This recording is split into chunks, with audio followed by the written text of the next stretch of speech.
I have counsel identify themselves, starting with the Commonwealth. Good morning, Your Honor. Laura McLaughlin for the Commonwealth. Good morning, Ms. McLaughlin. Adam Lally for the Commonwealth. Good morning, Mr. Lally. Good morning, Your Honor. Hank Brennan for the Commonwealth. Good morning, Mr. Brennan. Good morning, Your Honor. Alan Jackson for Ms. Reed. Good morning, Mr. Jackson. Morning, Your Honor. David Dinetti for Karen Reed. Good morning, Mr. Yannetti. Good morning, Ms. Reed. All right, so to start, I'm going to start with the Commonwealth's motion to exclude defense witness Richard Green's debunked opinions. So after review of the pleadings, it's clear to me that the issues that give rise to the dispute do not invoke the gatekeeper function of the court. To me, it's rather a difference of opinions that need to be resolved by the jury. So I'm denying your motion. I'm not going to exclude the evidence.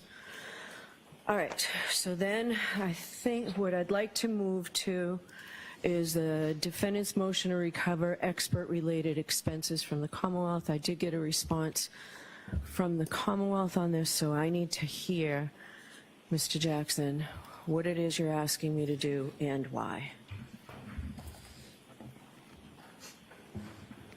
The court did receive the addendum filing the court asked for as well, correct? No, because I've been waiting for it and I do not have it, and I checked as recently as 5 o'clock yesterday and this morning.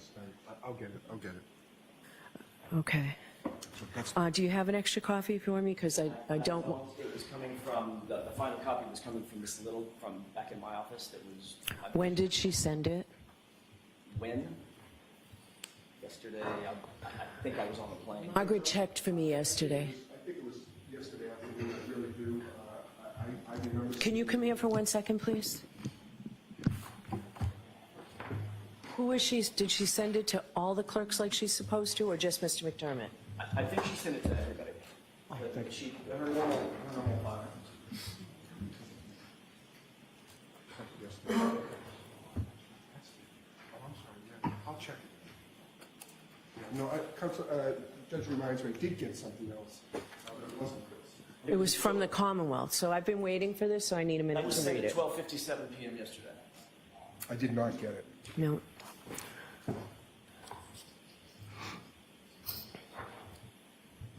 More importantly, the Commonwealth got it, right? Yes, that's my copy I handed to counsel. Oh, thank you. Thank you, Ms. McLaughlin.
To save me time, does your expert in his affidavit say that this information was erased or that it wasn't there? Wasn't there. Okay. It was erased by an operation of automation. But do I bother reading your expert's affidavit again so it's not in there? And I'll address what our concerns are in my oral statement. All right. I'll hear you. May I? Yes. The court started by asking, what is it that the equity and issue of fairness, and the court maintains this court maintains the inherent authority to issue sanctions when there is an injustice. And those sanctions can include something like cost-shifting sanctions. And there's a body of law that exists that deals with this exact thing. And that body of law includes the case of the Committee for Public Counsel Services versus the Attorney General. That's at 480 Mass 700. It's a 2018 case. The court may remember what was, I think, pretty widely known here in these parts, which was the Amherst scandal. Had a bunch of cases going back from 2010 all the way through. I'm very familiar with the case. All the way through 2018, and it culminated with Justice Gaziano discussing in his opinion, single justice opinion, exactly these types of things. And what Justice Gaziano said was, quote, the Attorney General does not dispute that the court has the authority pursuant to Rule 14, sub C, sub 1, to impose remedial monetary sanctions for a discovery violation. And he cites Commonwealth v. Firth, indicating that sanctions may be imposed under Rule 14 for failure to comply with discovery obligations, and sanctions should be tailored appropriately to cure any injustice resulting from a party's non-compliance with its discovery obligations. So the real question before the court today and really the only question before the court today is, has Ms. Reed suffered any prejudice based on blatant discovery and Brady violations by the Commonwealth? And the answer to that question is a resounding yes, she has. Your Honor, Ms. Reed, as the court knows, is on trial for her life, and she's been expending precious resources for some 3 years now defending herself against provably false allegations. And at the center of that storm of defense are these Sallyport videos. It should be pretty straightforward, really. I mean, it's just a series of videos at a particular location for a particular time. And that time is January 29th, 2022, from midnight until 11:59. It's a 24-hour period, 23 hours and 59 minutes. It should be pretty simple, but it has been anything but simple in this case. We've been asking for a full download of every single one of those cameras and all that footage from January 29th, 2022, from 12 a.m. to 11:59, but we've never gotten it. When did you first seek it? We asked for the preservation on February 2nd, 2022, when Mr. Yannetti said retain and maintain all physical evidence. We've been seeking these videos since well before the first trial. We didn't get them before the first trial. Do you have a date? Do you have any chronology for me? I don't. I can certainly provide those, but it's been... I'd like that. I mean, that would be helpful. I'll be happy to do that. It's in discovery request after discovery request after discovery request.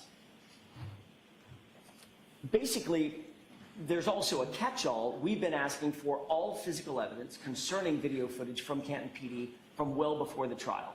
We didn't specify which cameras because we didn't know which cameras had video footage. We didn't know how many cameras there were, but we didn't get anything from the Commonwealth. And I'll address that in particular in just a second. Mr. Lally didn't give it to us before a full download before the trial. The Commonwealth didn't provide it during trial. And today, as I stand here, we still don't have it. And interestingly, Mr. Brennan does make mention in his opposition that, quote, at no time has the defense ever made a formal preservation request. I found that interesting for two reasons, and I have two comments about that. First, as the court record reflects, on February 2nd, 2022, I just referred to it, Mr. Yannetti filed a preservation demand for, quote, all physical evidence to be maintained. That DVR, the footage on the DVR, is physical evidence that was required, not requested, but required to be maintained by the Commonwealth pursuant to that demand.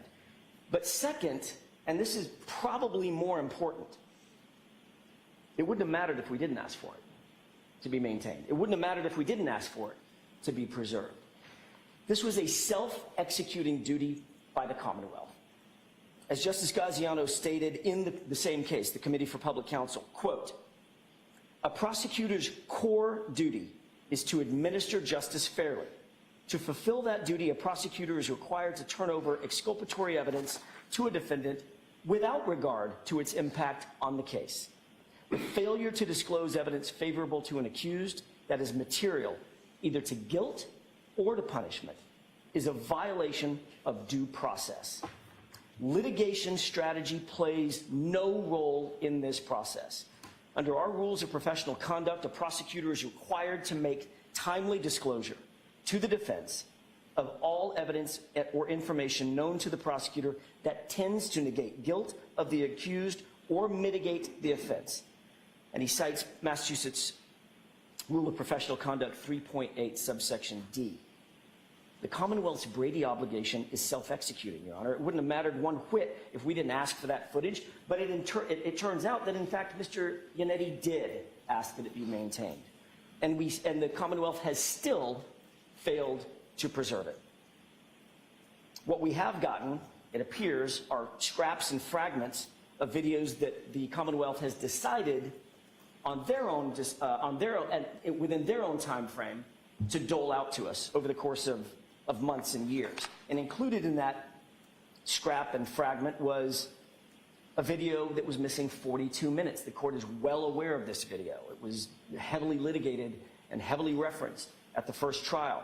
That's the exact time frame, the missing portion is the exact time frame that the SUV was being pulled into the Sallyport.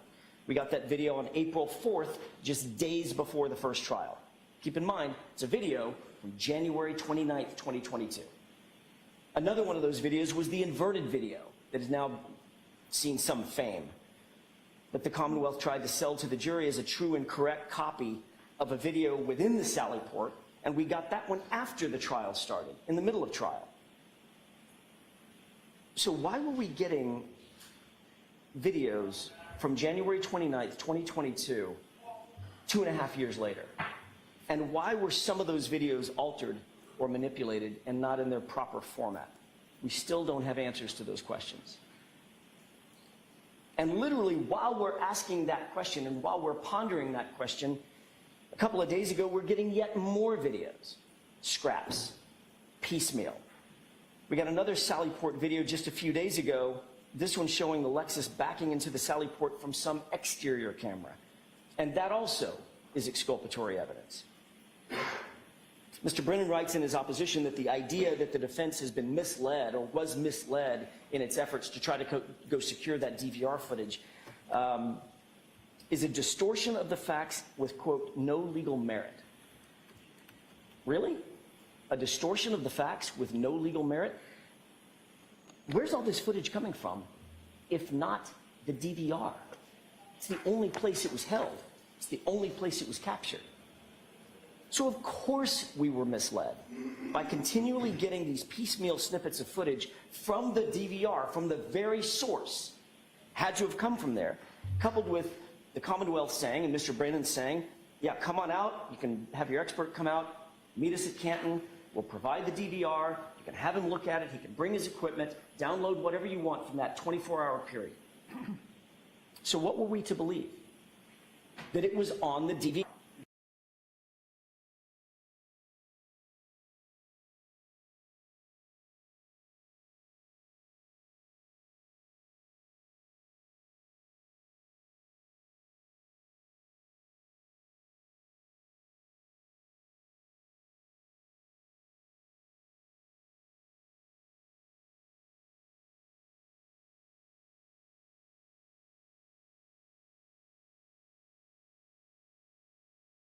Don't mess with it.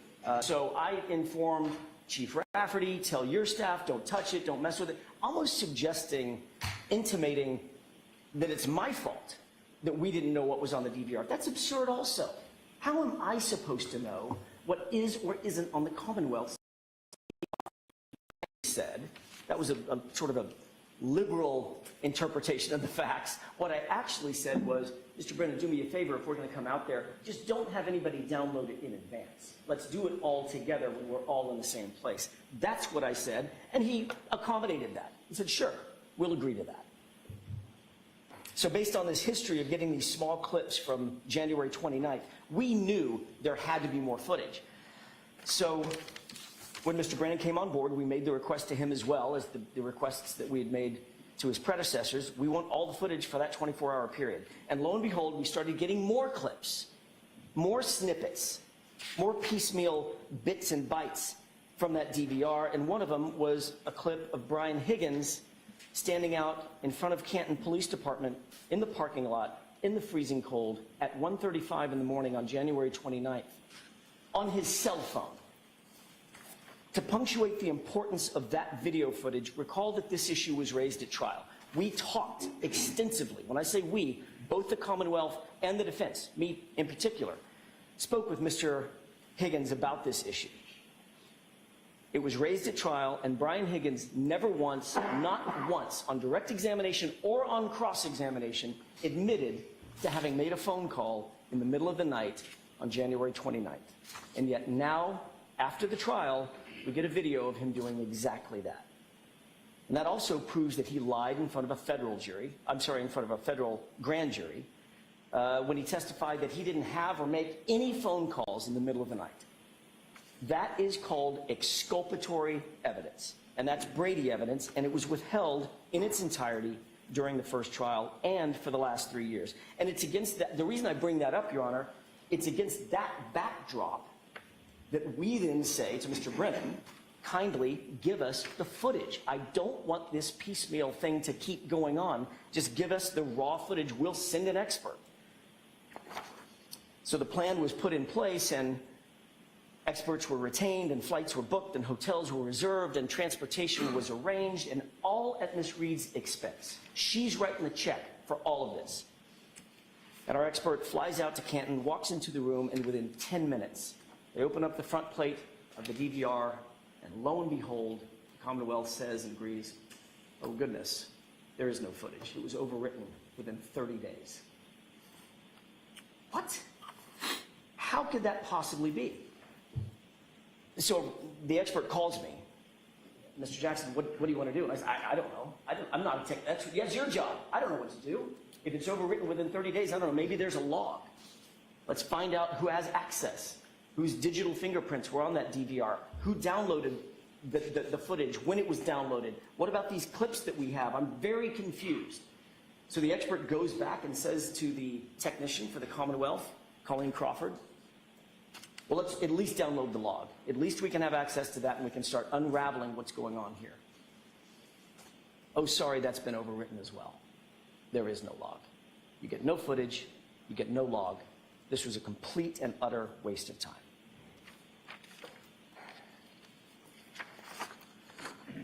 According to the Commonwealth, that system, as I said, overwrites every 30 days. So by February 28th, I counted them, by February 28th, 2022, every single frame of that footage should be gone. So how did we get the inverted video in April of 2024? How did we get the video clips of Brian Higgins in October of 2024? How is that possible? The only explanation, Your Honor, is that the Commonwealth downloaded the entire system within the first 30 days. Otherwise, it's gone, admittedly. And all of that has been withheld from us for 3 years. Then, to add salt to that wound, the Commonwealth allows us to go on this wild goose chase, spend $12,000 some odd of Miss Reed's money, and fly an expert out to Canton for absolutely no reason. Zero. The 30-day overwrite protocol is something that their technician absolutely would have and should have and did know before we ever set foot in Canton. She was well aware of exactly why we were going out there. We were going out there to download footage from 3 years earlier. But within 10 minutes of walking in the door, it was revealed that there, in fact, was no footage. And that's a fact that the Commonwealth had to have been aware of for the last 3 years. Yet Karen Reed is the one having to foot the bill for what turned out to be just a snipe hunt. It's not fair, and the Commonwealth should reimburse her for this fool's errand that was not of our making, of her making.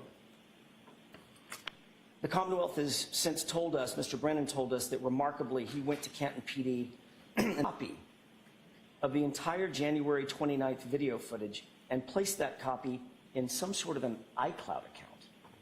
Not on the DVR system, not in the official data bank in which it's supposed to be stored, but on some iCloud account. And we're finding out about this in 2025. It's outrageous. What it is this entire situation surrounding this DVR and the Commonwealth's maintenance of that DVR and the footage on it is a complete dumpster fire, and Ms. Reed has to pay for the fire extinguisher. And that's not fair. The High Court and the Committee for Public Counsel, the same case that I referenced a little bit earlier, and the court will know this because this was sort of the big takeaway from that case, is Justice Gaziano fashioned a cost-shifting remedy against the Commonwealth and for the defense. And that included the entire cost of investigating and locating and contacting nearly, I think it was 10,000 defendants. It was an enormous amount of money and an enormous undertaking. And the Commonwealth had to foot that entire bill. And the reason they had to foot the entire bill is because the Supreme Court decided that it was prosecutorial discovery violations and cost-shifting remedies were in order. We're asking absolutely no more than that from this court. Fairness dictates that Ms. Reed be reimbursed. And I'll submit, Your Honor. All right, thank you very much. Mr. Brennan?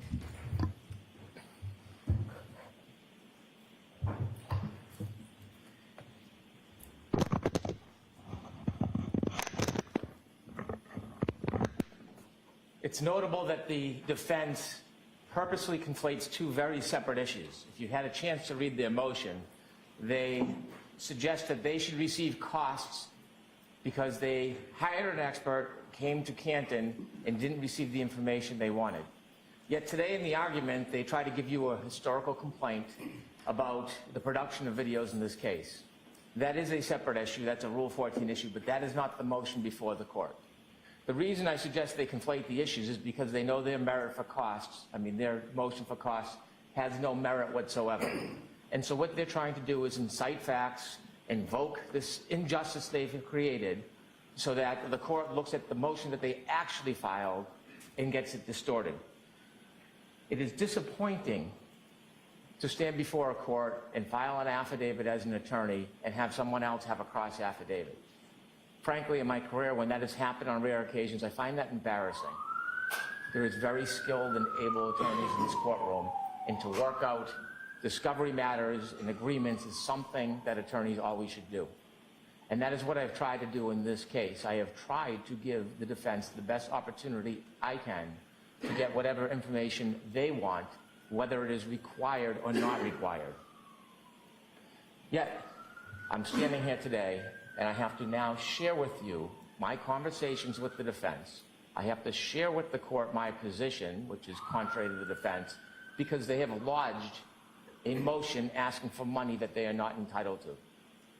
If I stand back and do nothing and remain the dignity of the court, then what happens is there are claims that just float out in nowhere, and a lie unchecked becomes the truth. So now I must stand before you, and I must tell you what happened. When I entered this case in September, and I began to look at discovery, I saw a video produced in August from the Canton Police Department, and we immediately turned it over to the defense. I began a study of the case and tried to articulate and account for all evidence and make sure the defense obtained everything that they were entitled to and more. The defense asked me to try to account for the video because they believed it had been an issue in this case.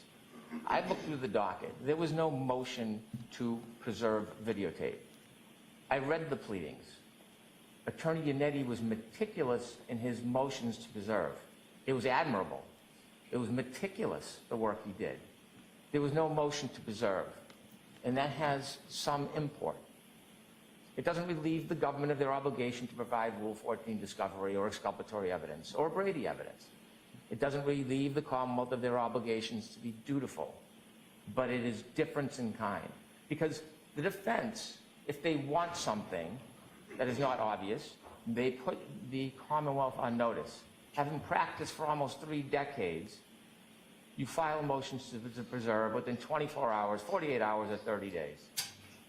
And so when Mr. Jackson called me, Attorney Jackson called me, and he said he wanted to come out and bring an expert to look at the NVR or DVR of the Canton Police Department, I had never seen that in 30 years. It's not part of our obligations. He's not entitled to come into the Canton Police Department with his own experts and download his request. But in the spirit of transparency and an effort to help the defense so there will be a fair trial and they can obtain all the discovery, understanding the history of this case, seeing that there was an August videotape post-trial, I wanted to do what I could to accommodate them. So without any hesitation, despite that there was no court order, no motion to preserve, I invited him to come to the Canton Police Department. I called the chief of police. I asked the chief of police, although this was unique and novel, unprecedented, could the defense come and access their material? Typically, the Commonwealth will download it and provide them a copy. She had no hesitation.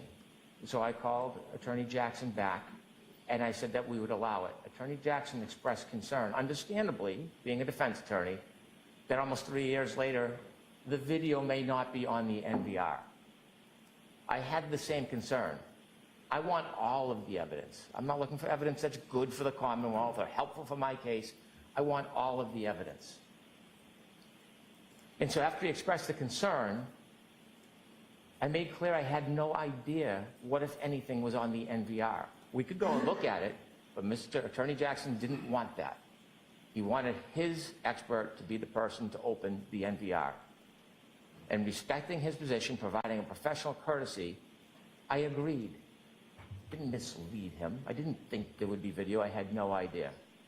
So Mr. Jackson, Attorney Jackson, pardon me, sent out his expert. And by the way, the expert that came was not the expert they designated. I got a call because we were in court on a hearing that they had sent a different expert they hadn't noticed. And my response was, it doesn't matter. Whoever they send, let them look at it. And so when they did, not surprisingly, the information had been overwritten. Now, while there was a 30-day override on that machine, I believe the defense expert knows that there was a backup hard drive which kept materials longer than that 30 days. I do know that there was materials on that DVR, NVR, back in July of 2024, and I know that from a report that was generated by the Commonwealth and given to the defense, so they should know that as well. That may be one reason why they wanted to come out. They came out on their own volition. I extended the courtesy as much as I could, made no promises. I was clear, I was very uncertain about what would be on there since I never looked at it. After I learned there was no information on the NVR, I took the initiative and went to the police department. I viewed the police department, the cameras, I spoke to personnel, and I spoke to the retired individual who then was responsible for providing video upon request. And when I spoke to him, he told me in conversation that he would routinely store a copy on a file he noted as a detective file or on his hard drive. That was news to me. I thought that was helpful, so I notified the defense about my conversation. I was not trying to lure them back to Canton or have them spend money. I was trying to, as I always do, be as transparent as I could and as helpful as I could. Now, what I simply should have done and could have done is I could have gone to that detective file and downloaded the video and given a copy to the defense. That's my obligation, no more. But I didn't. I extended the courtesy that if they wanted to come and look at that file before we opened it, so it could be beyond reproach, they were invited to do that. I wasn't encouraging or luring them. I was inviting them because they had already been part of it. And what they told me is to wait. So now that information, whatever it is, I don't know because I haven't seen it. And I've asked the detective or the retired detective not to access it.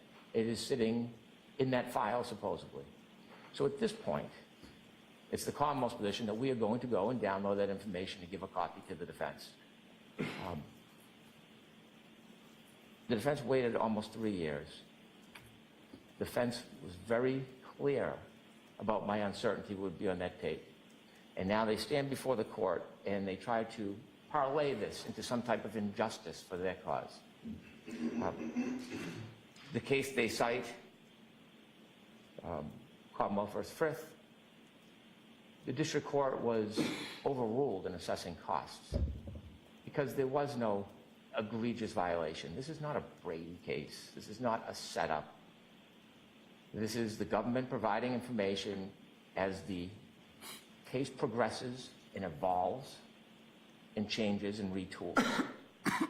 So what we have now is information, supposedly, on a database that we are going to get and give to the defense.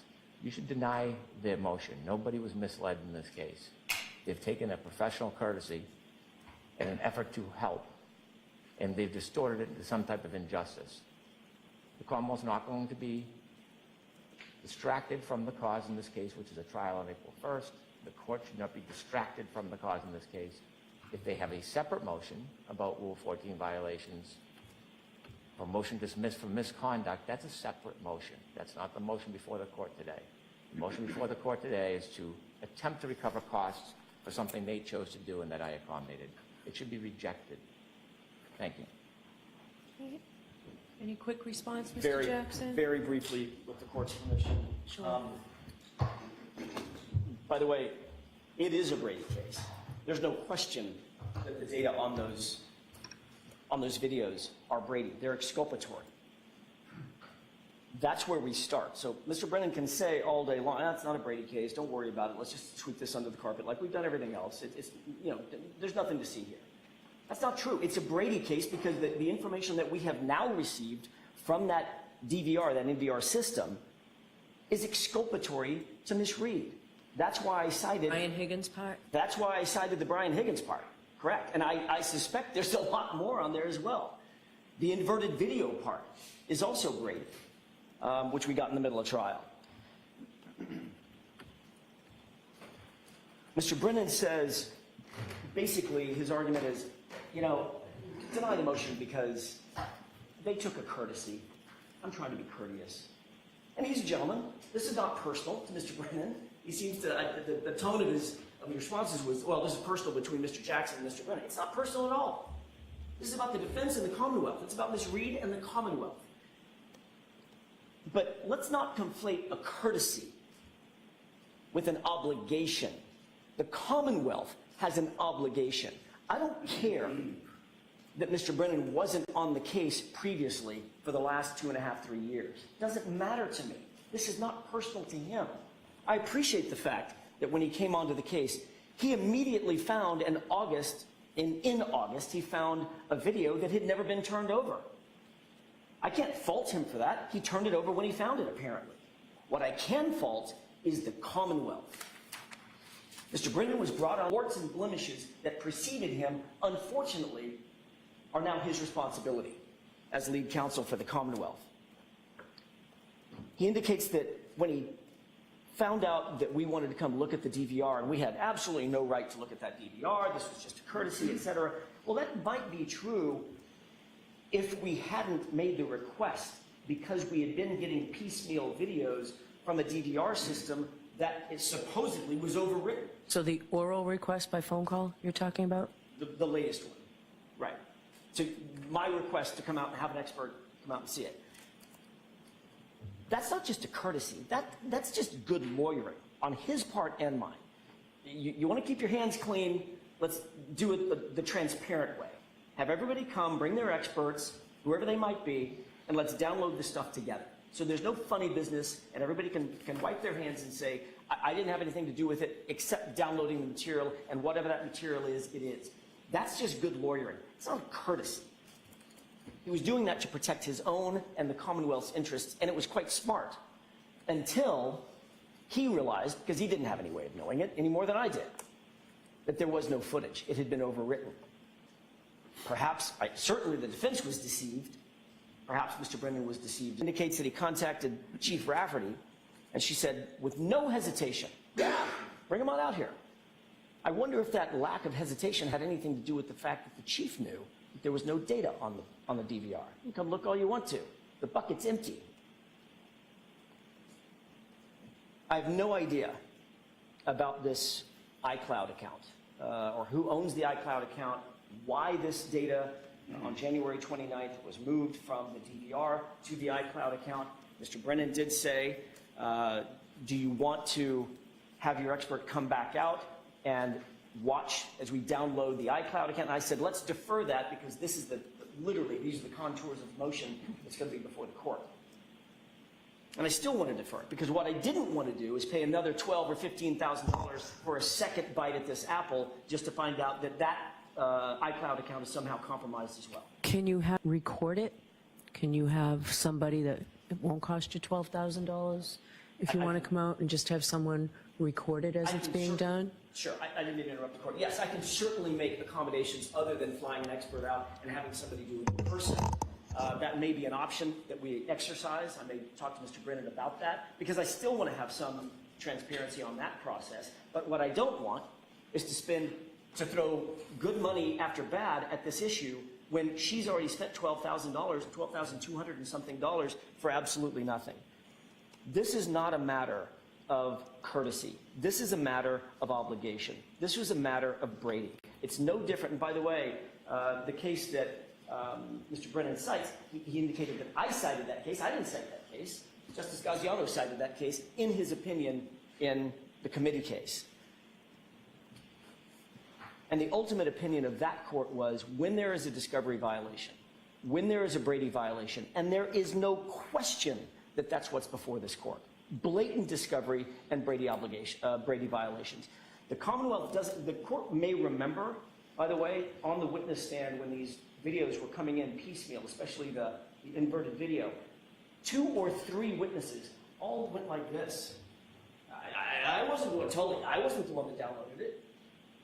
Buchanan. I wasn't the one that downloaded it. I don't know where it came from. It just ended up on my desk on a flash drive. I don't know where it came from. Everybody was pointing fingers at everybody else. Nobody could establish a single chain of custody for those videos, and we still don't have it. So Chief Rafferty's statement, yeah, come on out, no hesitation whatsoever. They can come look at it. I suspect it's because she knew it wasn't there. This was we were led in a circular runaround, and it was ultimately at her cost, and that's what's. So didn't the two of you, when you talk about good lawyering, didn't both of you agree that it was highly unlikely it would still be there? Or are you saying that part's not true? Mr. Brennan told me that. I said, I'm concerned if we don't get out there fast. I don't know what the override protocol might be. So yes, I was concerned, but who cares? Well, that's no legal moment. What I thought and what Mr. Brennan and I discussed 3 years after the fact, when the Commonwealth has a self-executing obligation to provide that information to us because it's Brady. They also had an obligation pursuant to Mr. Yannetti's demand, not request, but demand to maintain that information. So where is that demand? Is that demand? February 2nd. I don't know what the docket number is. It was filed on February 2nd after arraignment. Here? Wherever the arraignment was, Mr. Yannetti. It was in the Stoughton District Court. Okay.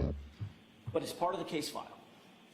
And it stays with the Commonwealth, and that obligation stays. When was that filed, and did Mr. Brennan No, actually... I haven't seen it. I know it's not part of our file, and you're talking about it as if it were here. Your Honor, I can't say with certainty, but I believe that it may have been submitted as an exhibit to a previous motion, probably early on in this case. Okay, I just wanted our record to be clear. Of course. I may have filed it as an exhibit. Attachment, but it was never any... Right. There was, I don't mean to cut off the court, Judge.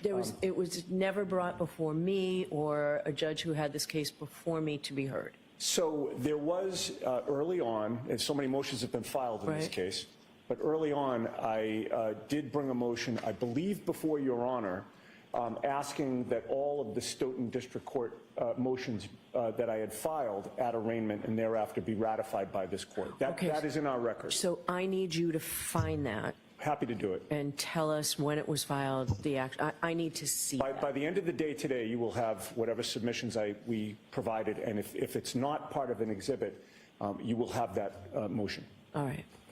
Go ahead, Mr. Chair. Just to answer that one question that I can't answer because I've seen the filing. It was filed February 2nd, 2022. court stamped.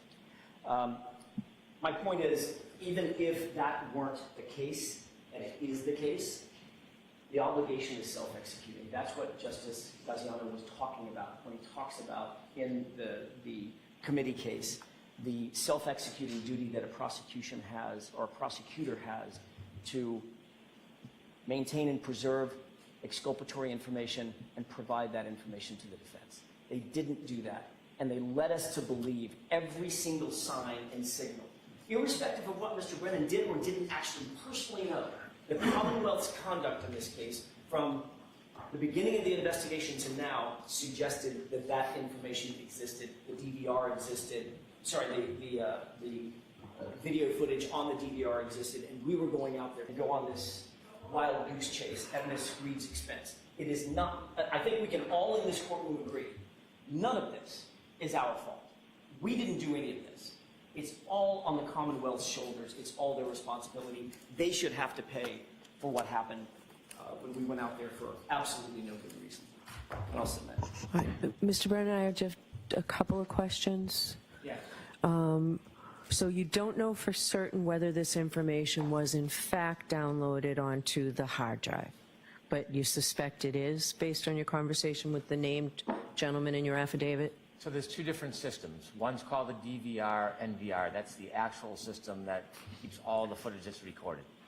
That has been that searched. Commonly is overridden every Yes. 30 days, Like has been overwritten. statewide police departments. Yes, Your Honor. And Okay. that has been overwritten. Okay. And there is no information on that. Okay. When I spoke to the retired sergeant detective who had downloaded video, he said as a habit, he would routinely, when he would make a video copy from the DVR, he would place it in a separate file. I can't say that it's exhaustive. I can't say that it captures all of the video. It's when he would make a copy, and it seems in this case there were select copies made. It doesn't seem that there was ever a time when somebody just copied the entire event. Now, the issue of whether there was a request for it, the obligation of the Commonwealth, I think is a separate issue. What exists on his hard drive in the detective file, I don't know. But what he has told me is he would routinely make copies of what he would provide to the court in the Commonwealth, or the Commonwealth and defense, and he would put on that separate file. I don't expect, and I'm only guessing, that it's going to be an exhaustive copy of the entire night of January 29, 2022. I don't expect that. I expect it will be a copy of whatever it is that he has provided in this case. And so he copied and it should be provided to the defense. All right. So I do want you and Mr. Jackson to talk about whether within the next week you do have somebody video it, or at your expense you send somebody out at it, but let's get moving with that. I know you said you'd make download a copy and send it. Are you satisfied with that, Mr. Jackson, or do you want to have someone there while that occurs? I at least want to noodle on that for a second, but I'll talk to Mr. Brennan about it. All right. I'd like it done within the week. The person has to be there within next week, or the Commonwealth will download it. We've got to get this case moving, and you want it, so it's got to be provided. The stall isn't my fault. Yes, we want it. That's why we asked for it in the first Yeah, place. so let's try and work it out before you leave here today, okay? Sure. Your Honor, I'm happy to defer the defendant's request. I'm prepared to do it now. If they want me to wait, if they want to have somebody there, I'm receptive. But we're ready to do it now. All right, so I'm telling you to please wait, work it out, but no later than next week. I understand. All right, thank you. Did you want to be heard further in Briefly, response? Your Honor, although I've come into this case late, I am the Commonwealth, and I assume all responsibilities of the government's case in the history of it. This motion is not about a Rule 14 complaint or a violation. If the defense has a motion to sanctions or to dismiss or whatever the remedy is because they think they've been aggrieved, that would be a different motion. This motion is they're trying to get the court or asking the court to impose costs because they had their expert come out at their request, and they were very clear about the risk associated with that. This motion should be denied. If there's a separate motion, we'll deal with that when it's filed. If I had known that the defense was going to argue something entirely different, and that is the failure to preserve, I would have requested and I would have provided them as an exhibit. Thank you very much. Taking this under advisement. And do not wait for a decision from me on this about whether or not you send somebody out to We get won't. that video. We'll get started on that immediately. All right. All right, so, or the contents of the defendant's phone more accurately. May I? Please. In reviewing the discovery in this case, I learned that there was a search warrant for Miss Reed's phone. That search warrant entitled the Commonwealth to search for data that's outlined in what's known as addendum or attaches addendum A. Learning the history of this case, I further learned that because there was an assertion of privileged communications, there was an agreement that the Attorney General's office would look through the data on the communications, and they would identify any attorney-client privilege information, extract it, and then provide the information back to the government and the defense. I am not sure of the accuracy, but I learned or read that the defense was given an entire data copy, forensic download of Ms. Reed's phone years ago. When I looked through the discovery, it surprised me that the Commonwealth did not receive the forensic data. It received a report, and when we reviewed the reports, it had references to navigation information and Google searches, but did not have any of the forensic download. And so clearly, the Commonwealth has a warrant, is entitled not only to the PDF extraction, they're entitled to the full force of that proof, which is the data. I spoke to my experts, and they advised that they believed that the data would have more information than simply a PDF. And so when I learned this, I wanted to both scrupulously protect the defendant's rights, but I also wanted the data for our review. And so I limited my request for the data to navigation information in the Google searches. Although I do not believe it was required pursuant to the communication protocol, I asked the Attorney General's office to engage in that protocol anyways, just out of abundance of caution and respect to the defense. I contacted the defense. The defense offered their objection. I think it has no legal merit whatsoever. They don't have standing at this point, but I noted their objection. I believe, without certainty, that the Attorney General's office has gone through that review to make sure there are no communications. However, they expressed some reluctance to provide the information because of the existence of the communication protocol, and they did not believe there was enough clarity that there was a distinction between navigation information. I do not see that navigation information, Google information, or the other data that I want is covered by the protocol. I believe that protocol has at least partially already been followed anyways. Time is of the essence. This case is on for April 1st. There is what I believe to be relevant material, important information, including Google information and navigation information that we are entitled to. I don't want delay. So I filed this notice so that the court could give direction, either assuring the Attorney General's office that they could provide the information, or if there is going to be a protocol, which I discourage, that it's expedited. If there is something the defense wants to look at prior to me receiving it, it should be on a very, very narrow time frame. I don't think they have a right or entitlement to review anything I get. I think the Commonwealth is entitled pursuant to the search warrant. If they have a remedy, it's after we've already reviewed it, not before. And so I'm doing this to facilitate things because I'm mindful of the April 1st trial, and we will pursue this information and use it if relevant. Okay. Is there an opposition? I don't have anything in writing. Your Honor, not really. The only thing that we expressed to Mr. Brennan was, and maybe I misunderstood his first, it was a communication that we had on the phone. I thought that he was seeking something far broader than the search warrant. It sounds like he's staying within the parameters. It sounds squarely within the search warrant. So that doesn't bother me. I want to make sure that whatever information he gets is squarely, as the court just said, squarely within those parameters.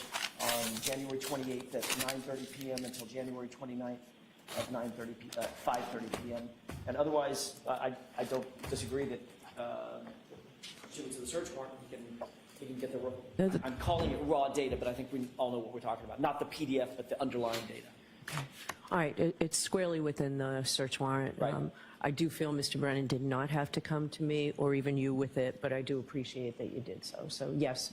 So the AG's office knows that you are entitled to that information. You may have it immediately. Thank you. Okay. All right. So the motion regarding, I just want to get Commonwealth's motion for reciprocal discovery pertaining to employees of ARCA. And then if you go one step further than that, are we going one step further than that with the second motion today? Or do council want to come to sidebar and tell me any information you have? Or how do you want to do this? Whatever the court's most comfortable with. I'd An open court or sidebar. I'd prefer to find out what's going on over in federal court at sidebar first. Yes, Your Honor.